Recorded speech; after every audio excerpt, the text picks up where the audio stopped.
Hello दोस्तों, कैसे हैं आप सब। उम्मीद करती हूँ आप लोग बेहद अच्छे होंगे। तो मैं यहाँ पर लेकर आई हूँ माफ़ी अदा डबल गर्ल का भाग। तो अगर आप लोगों को ये कहानी पसंद आती है तो लाइक जरूर करें और कमेंट करके मुझे ज़रूर बताएं और मेरे चैनल को सब्सक्राइब जरूर करें। तो चलिए कहानी शुरू करते हैं। जूली के डैड कहते हैं, क्या बेकार का तमाशा बना रहा है। जूली एक छोटी छोटी बातों को लेकर लड़ने क्यों बैठ जाती हो। अरे दामाद जी कह रहे हैं सॉरी तो मान जाओ ना।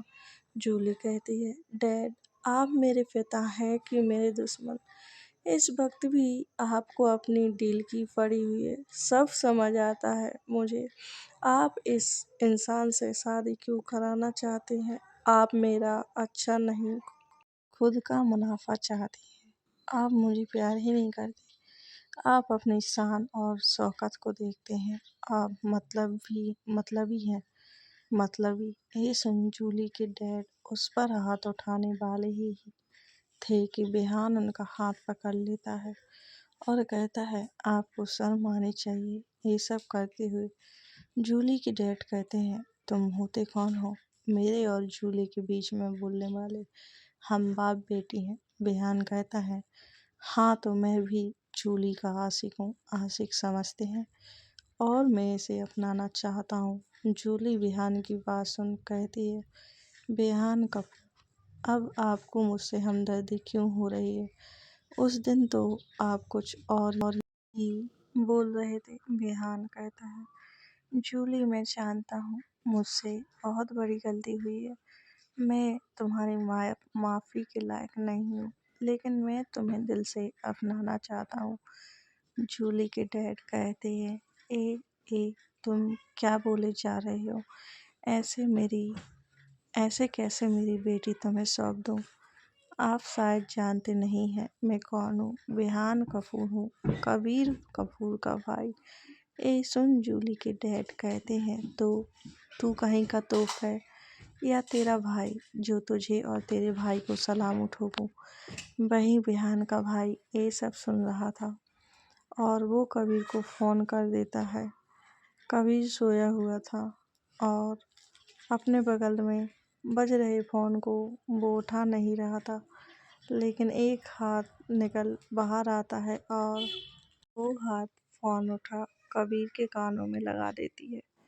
कबीर नींद में ही बोला, हेलो। मोटू कबीर को सारी बातें बता देता है। कबीर ये सब सुन अपनी आंखें एकदम खोलता है और कहता है, कबीर कपूर अपने भाई की बेइज्जती कभी बर्दाश्त नहीं करेगा। कबीर पिया को बगल में लिटा कहता है, मैं अभी आता हूँ। पिया कहती है, कहाँ जा रहे हैं, वो भी मुझे अकेला छोड़कर। पिया कहती है, मैं भी चलूँगी आपके साथ। कबीर कहता है, हाँ चलो तुम भी। और ये कहकर पिया अपने कपड़े पहन लेती है। उसने जल्दी जल्दी में लॉन्ग कुर्ती सूट ही डाल लिया। कबीर ने जल्दी अपना सूट निकाल पहन लिया और अब दोनों रेडी थे। कबीर अपने प्राइवेट हेलीकॉप्टर को उठा लेता है और उसके पिया को बैठने के लिए बोलता है। पिया भी बड़ी खुशी से उसमें बैठ जाती है। कबीर अपना फोकस उसे आने में करता है।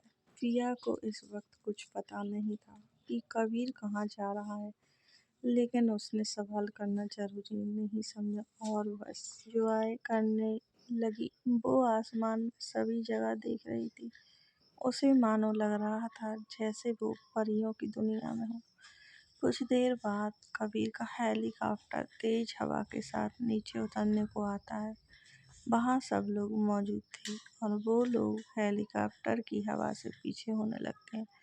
उसकी हवा बहुत तेज थी, सबके सब पीछे हो रहे थे। वहाँ हेलीकॉप्टर की वजह से बहुत धूल उड़ रही थी। वहीं बेहान के चेहरे पर एक शैतानी मुस्कान आ जाती है। वो बहुत खुश हो रहा था क्योंकि अब वो जानता था उसका भाई सब कुछ हैंडल कर लेगा, क्योंकि वो एक तोहफे ये सब पूरा राज जानता था। और जूली के डैड अपने लिए ही मुसीबत खड़ी कर रहे थे। कबीर एक ज़बरदस्त एंट्री के साथ नीचे उतरता है और उसके बॉडीगार्ड तो उसके पहुंचने से पहले ही पहुंच चुके थे। वो लोग अपनी अपनी गाड़ी से पहले ही आ चुके थे। कबीर की ज़बरदस्त एंट्री देख बेहान कबीर के पास आ जाता है और कहता है, भाई आप यहाँ कैसे? आपको किसने बताया? कबीर कहता है, मेरे कानों हर खबर मौजूद हो जाती है। मुझे किसी से पूछने की ज़रूरत नहीं है। मेरे इस शहर में अगर कोई खबर आती है तो वो सबसे पहले मुझे ही मिलती है, क्योंकि मैं इस शहर का मुखिया हूँ जिससे ये पूरा शहर चलता है। कबीर कहता है, मेरे भाई ने जिस भी लड़की को चुना है वो ही इस कपूर खानदान की बहू बनेगी, और बीच में जो भी आया रौंदा दिया जाएगा। कबीर की बात सुन और उसके साथ इतने बॉडीगार्ड सब लोग शांत थे। वहीं जूली के पिता तो भूत बनकर खड़े हुए थे, क्योंकि वो ये अच्छे से जानते थे कबीर से दुश्मनी मोल लेना मतलब उनकी मौत है। इसलिए वो खड़े हुए कहते हैं, अगर तुम्हें मेरी बेटी चाहिए तो मुझे मेरी बेटी की तुम्हें कीमत देनी होगी। हाँ, ये होता है कि एक लड़की का पिता उसे दहेज देता है, लेकिन यहाँ उल्टा है, क्योंकि मैंने जिस घर में अपनी बेटी का रिश्ता तय किया था उनसे मैंने लाखों की डील की थी। अब वहाँ रिश्ता टूटेगा तो मेरा बहुत नुकसान होगा ना, इसलिए मेरी भरपाई कर जाओ और मेरी बेटी को ले जाओ। मुझे कोई मतलब नहीं है इससे। अपने बाप के इतने कठोर शब्द सुन जूली के तो पैरों तले जमीन खिसक गई। जूली की माँ कहती है, कुछ तो शर्म करो, कुछ तो शर्म करो। अरे बेटी है हमारी, आप इतना कैसे गिर सकते हैं? लेकिन कबीर कहता है, मुझे तुम्हारी फालतू की बात नहीं सुननी है, समझे? और तुम्हारी जो भी डील है हुई है उससे मुझे कोई मतलब नहीं है, और ना ही मैं तुम्हें 1 रुपया देने वाला हूँ, क्योंकि मैं बेटियों के दलालों को सीधा गोली से उड़ा देता हूँ। ये कहकर कबीर अपनी राइफल आगे कर देता है और उसके मुंह पर तान देता है, लेकिन जूली को ये बर्दाश्त नहीं होता और वो कबीर के पास आकर कहती है, प्लीज़ मेरे डैड को कुछ मत करिए, उन्हें छोड़ दीजिए। मैं वही करूँगी जो मेरे डैड को मंजूर है, लेकिन उन्हें कुछ मत करिए। जूली की बात सुन कबीर कहता है, शादी तो तुम्हारी बेहान से ही होगी, वो तुम्हारे डैड माने या ना माने। बेहान, उठा इस लड़की को और ले जा अपने साथ। लेकिन जूली की माँ आगे आकर कहती है, हाँ बेहान बेटा, ले जाओ इस आदमी से दूर मेरी बेटी को, नहीं तो ये दलाल मेरी बेटी को खा जाएगा, बेच देगा उसे। जो बाप अपनी बेटी का सौदा कर सकता है वो कुछ भी कर सकता है। बेहान जूली का हाथ पकड़ता है और कहता है, चलो मेरे साथ। यह वहीं बैठी हुई थी, क्योंकि कबीर का सख्त ऑर्डर था, तुम यहाँ से बाहर मत आना। कबीर और बेहान साथ में आ रहे थे। पिया बेहान को जूली के साथ देखती है तो कहती है, ए मोटा गेंडा, किसे उठा लाया? कहीं एक इसकी न्यू जीएफ तो नहीं है? कबीर जी कहाँ रह गए? बेहान और जूली हेलीकॉप्टर के पास आ जाते हैं और पिया कहती है, मोटे, अब क्या कर दिया तूने जो कबीर जी इस वक्त यहाँ आए? तूने जरूर कुछ किया होगा, गेंडा कहीं का। बेहान कहता है, मैंने प्यार किया। पिया ये सुन हंसने लगती है, हा हा हा हा हा हा। प्यार और तुझ जैसे बेवकूफ़ से कौन प्यार करेगी? 1 मिनट, ये तू तुम्हारी जीएफ है? बेहान कहता है, हाँ, और अभी तुम्हारी देवरानी बनने वाली है। जूली चुपचाप खड़ी हुई थी, उसे समझ नहीं आ रहा था ये कौन है और बेहान से इस तरह से क्यों बात कर रही है। उसे थोड़ी चिढ़ होती है, वो अपना मुंह इधर उधर करने लगती है। बेहान कहता है, ये भाभी है मेरी, लेकिन उससे पहले हमारी बचपन की दोस्त है। जूली कुछ नहीं बोलती है, उसे अपने कहे पिता के शब्द बार बार याद आ रहे थे और वो ठीक से अपनी माँ से बाय भी नहीं कह पाई और उनसे अच्छे से मिल भी नहीं पाई। जूली से मिल पिया कहती है, हेलो, तुम्हारा नाम क्या है? जूली। पिया कहती है, ओह नाइस नेम। बिहान और जूली, अच्छा लग रहा है। वैसे आप दोनों की कहानी क्या है? बिहान कहता है, भाभी हम घर पर बात करेंगे इस बारे में, भाई आ रहे हैं। पिया और जूली साथ में बैठ जाती हैं। कबीर और बेहान सब लोग इन्हें ही देख रहे थे। मीडिया वाले भी आ ही चुके थे, लेकिन कबीर ने अपना जेट चालू कर दिया और उसकी पत्ती गोल गोल घूमने लगी और वो फिर हेलीकॉप्टर उड़ गया।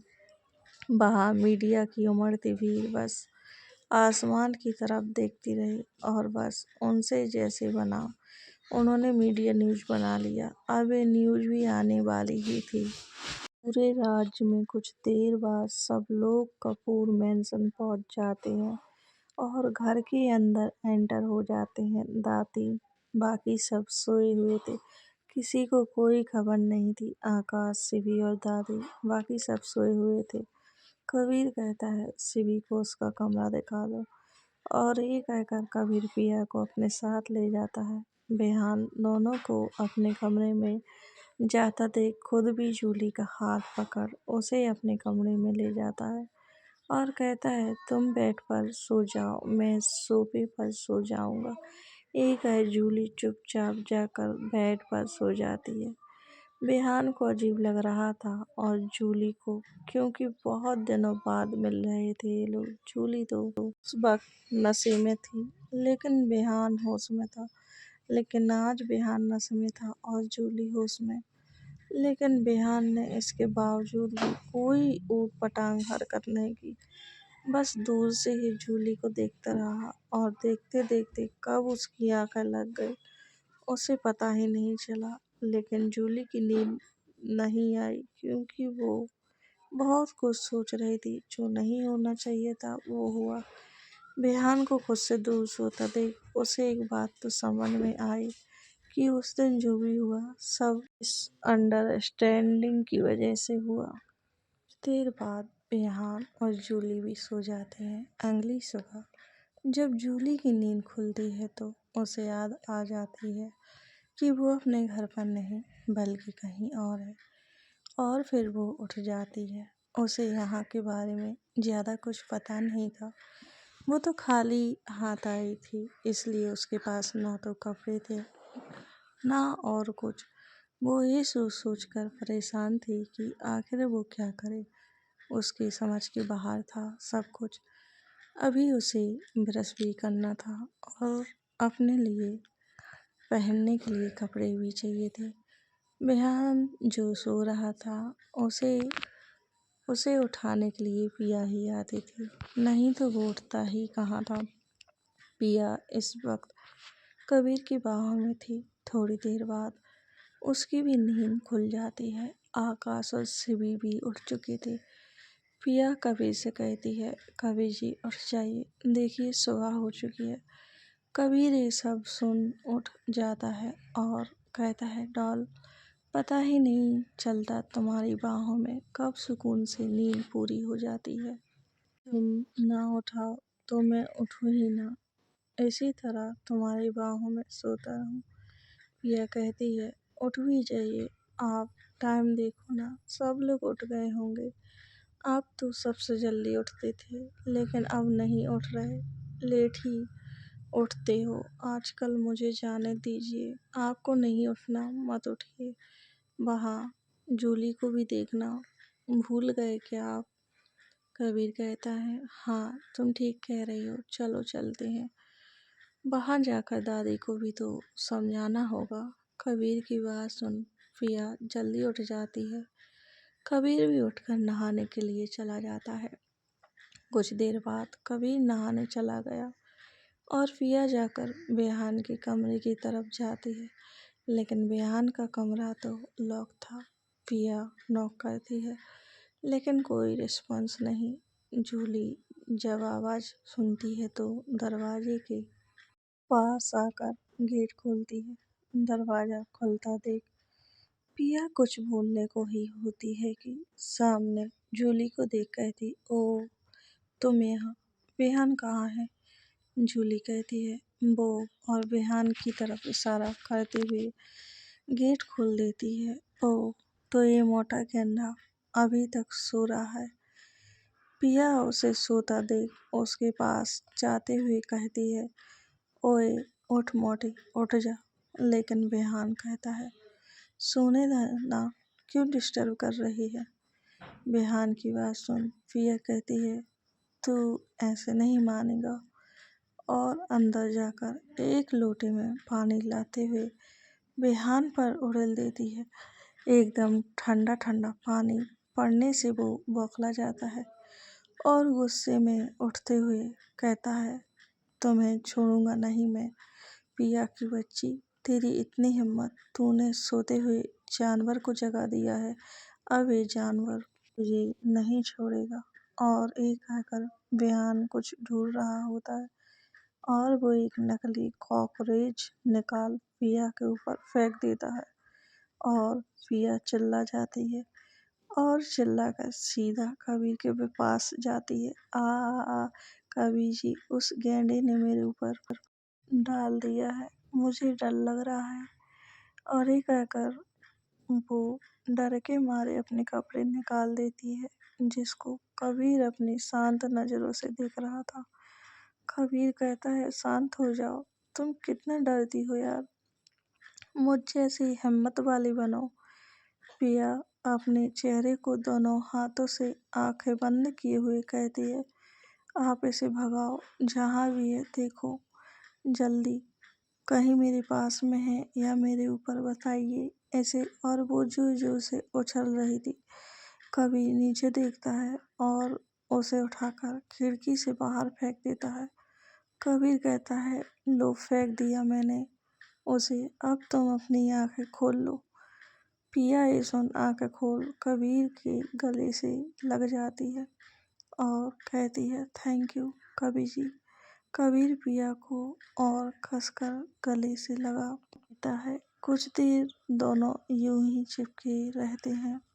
ये बेहान की हरकत और शैतानी मुस्कुराहट को देख जूली को अंदर ही अंदर हंसी आ रही थी। वही बेहान जूली को देख कहता है, जानती हो, अब वो भाई की गोद में ऐसे उछल कर बैठी होगी जैसे बंदर का बच्चा। और एक कहकर जोर जोर से हंसने लगता है। जूली को हंसता ना देख बेहान कहता है, आई एम सॉरी। और एक कहकर वो भी नहाने के लिए चला जाता है। जूली भी बेहान का इंतजार कर रही थी, क्योंकि उसे अपने लिए कप पहनने को कुछ कपड़े चाहिए थे। बेहान जैसे ही बाहर आता है, जूली कहती है, मुझे कुछ कपड़े चाहिए हैं और भी सामान, अभी मेरे पास कुछ नहीं है, आप लोग मुझे वहाँ से ऐसे ही ले आए। मेहमान कहता है, हाँ मैं तुम्हें शॉपिंग करा देता हूँ, तुम अभी जाकर भाभी से कुछ ले लो, उनके कपड़े तुम्हें फिट आ जाएंगे। जूली कहती है, मैं कैसे जाऊँ, मुझे तो शर्म आती है, आप ही चले जाइए। विहान कहता है, इसमें शर्माने वाली क्या बात है, अब तुम भी इस घर की बहू बनने वाली हो। मेरी पत्नी भी। विहान जूली के पास आकर उसका हाथ पकड़ते हुए कहता है, चिंता मत करो, सब ठीक हो जाएगा, मैं हूं ना। और ये कहकर वो जूली को गले से लगा लेता है। वहीं कबीर और पिया यूं ही लिपटे हुए थे। पिया को याद आता है वो अभी किस हालत में है। पिया कहती है, छोड़िए, मुझे नहाने जाना है। कबीर कहता है, हाँ। पिया फिर कहती है, कबीर जी। कबीर फिर होश में आकर कहता है, हाँ हाँ तुम जाओ, मैं देख लेता हूँ। कबीर की बात सुन पिया कहती है, क्या देख लेते हो? कबीर कहता है, कुछ नहीं, दरवाजे पर कोई है। और पिया जल्दी भागकर बाथरूम की तरफ भाग जाती है। वही दरवाजे पर बेहान और जूली थे। बेहान, तुम, क्या हुआ? वो भैया, जूली के पास एक ही ड्रेस है, आप भाभी से कहकर एक ड्रेस दे दीजिए, ऐसे मैं मार्केट ले जाऊंगा तो जो भी सामान चाहिए है दिला दूंगा। वीर कहता है, और एक कहकर वो गेट खोल कहता है, जो भी कपड़े या जो भी सामान चाहिए ले लो, और बेहान तुम मेरे साथ चलो। एक कहकर जूली को अंदर जाने का इशारा करते हुए बेहान कबीर बेहान को अपने साथ ले आता है। वहीं शिवी और आकाश जाने की तैयारी कर रहे थे। दोनों बाहर आकर कहते हैं, अच्छा हम दोनों चलते हैं। कबीर और बेहान कहते हैं इतनी सुबह सुबह, थोड़ी देर और रुक जाओ। भाई बेहान कहता है, मुझे आप लोगों से नए मेहमान को मिलवाना है। आकाश कहता है, किससे? बेहान अपने सर पर हाथ रख अपने सर को सहलाते हुए कहता है, वो आप लोग चलिए ना, मैं अभी बताता हूँ। और कबीर कहता है, हाँ चलो तुम लोग नीचे। कबीर कहता है, और कबीर की बात सुन सब लोग नीचे चले जाते हैं। दादी तो नीचे हॉल ही में बैठी हुई थी और मंदिर में पूजा पाठ कर रही थी। कुछ देर बाद सब लोग नीचे जाकर सोफे पर जाकर बैठ जाते हैं और दादी भी अपनी पूजा से उठकर बाहर आ जाती हैं। कबीर कहता है, तुम लोग बैठो, यहीं मैं जरा आता हूँ। और ये कहकर वो ऊपर की तरफ चला जाता है। दादी कहती हैं, ऐसी क्या बात हो गई जो कबीर दोबारा ऊपर चला गया? कुछ हुआ है क्या? दादी की बात सुन आकाश कहता है, कुछ नहीं दादी, बेहान कह रहा है कुछ बताना चाहता है, अब पता नहीं क्या बताने वाला है। दादी भी बैठ जाती हैं और उन दोनों का इंतजार करने लगती हैं। दादी कहती हैं, तुम लोग इतनी तैयारी से बैठे हो, जाने की तैयारी हो गई है क्या? आकाश कहता है, हाँ दादी माँ, जा ही रहा था, वो बेहान ने रोक लिया है तो मैं जा ही रहा था। वहाँ घर में तैयारी भी करनी होगी, माँ को भी तो समझाना होगा। आकाश की बात सुन दादी कहती हैं, हाँ तुम सही कह रहे हो। वहीं कबीर ऊपर जा कहता है, जूली को ले आओ। जूली को लेने के लिए बेहान जाता है और आवाज़ देता है, क्या तुम रेडी हो? वहीं प्रिया की आवाज़ आती है, हाँ हम दोनों रेडी हैं। ये सुन बेहान अंदर की तरफ नज़र डालता है तो देखता ही रह जाता है, क्योंकि प्रिया ने जूली को साड़ी पहनने को कहा और जूली ने पहन भी ली। जूली इस समय लाल रंग की साड़ी पहने हुई थी, जिसमें वो बहुत खूबसूरत लग रही थी। बेहान की तो आंखें उसी पर टिक कर रह गई। प्रिया जूली को आगे आते हुए कहती है, क्या हुआ गेंडे, ऐसे क्यों खड़ा है, जैसे भूत देख लिया हो? बेहान अपना सर झटक कहता है, भूत तो तुम हो, तुम्हें देखकर तो मुझे लगेगा ही, क्योंकि तुम एक भूतनी की तरह हो, बिल्कुल दिखती भी उसी की तरह हो। हा हा हा। कबीर जी, एक गेंडा मुझे भूतनी बोल रहा है। कबीर वहाँ आकर कहता है, तुम दोनों डरना बंद करो। और बेहान, अब तुम बच्चे नहीं हो।